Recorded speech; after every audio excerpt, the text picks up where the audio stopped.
Компания Amobile продолжает развивать проекты, направленные на сохранение абхазского языка, и сегодня делает шаг, который давно ожидало молодое поколение и их родители. Представлено первое в Абхазии мобильное приложение такого формата – обучающая игра Анбан. Мы уже давно поддерживаем проекты, которые направлены на развитие языка, озвучиваем мультсериалы, аниме, записываем аудиосказки на абхазском. Сегодня новый этап этой работы, и мы представляем, с гордостью представляем наш новый проект, мобильное приложение Анбан для детей от 3-5 лет.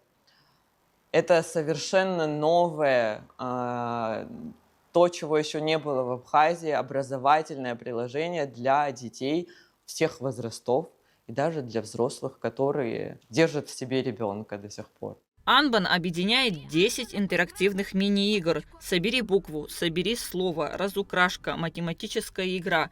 Каждая помогает ребенку развивать речь, воображение, память и базовые навыки счета. Так обучение становится легким, веселым и естественным для детей от 3 лет. Анбан – это первое крупное сотрудничество компании Amobile с автором и разработчиком приложением Давидом Каява.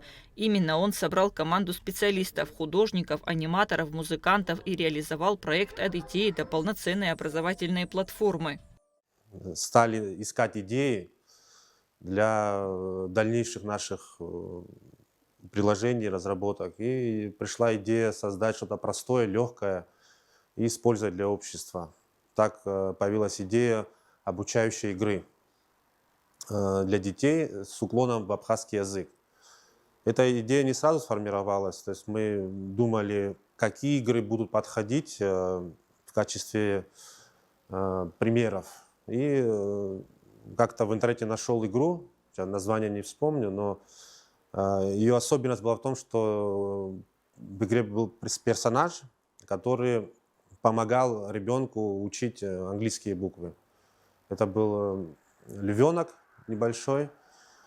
Он общался, взаимодействовал с игроком, и мне эта идея так понравилась, что мне захотелось, чтобы и в нашем проекте был некий персонаж, который смог бы также вести ребенка через процесс обучения. Руководство IT-школы STEM-Lab поддержало идею создания развивающего приложения Анбан, увидев в нем потенциал для популяризации абхазского языка среди детей и повышения интереса к изучению родной культуры. Что касается абхазского языка, естественно, это уже настолько острая проблема, об этом говорят наши ученые-лингвисты.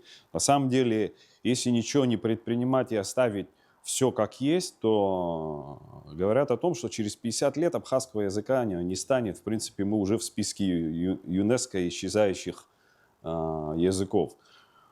Поэтому очевидно, что надо подходить какими-то новыми методиками, да, к изучению. И в этом смысле образовательные платформы, они сейчас EdTech называются. Это, очевидно, очень важная вещь, которую надо поддерживать, и это надо делать, такую работу надо масштабировать. Особую атмосферу играм придает оригинальная музыка, созданная специально для проекта молодым абхазским композитором Тимуром Агарба. Главный герой игры – мальчик Татащ, знаком уже многим по стаканчикам кофе и фирменному мерчу компании. Его озвучил Нарт Тыркба. Теперь он оживает на экране, чтобы стать проводником ребенка в удивительный мир родного языка.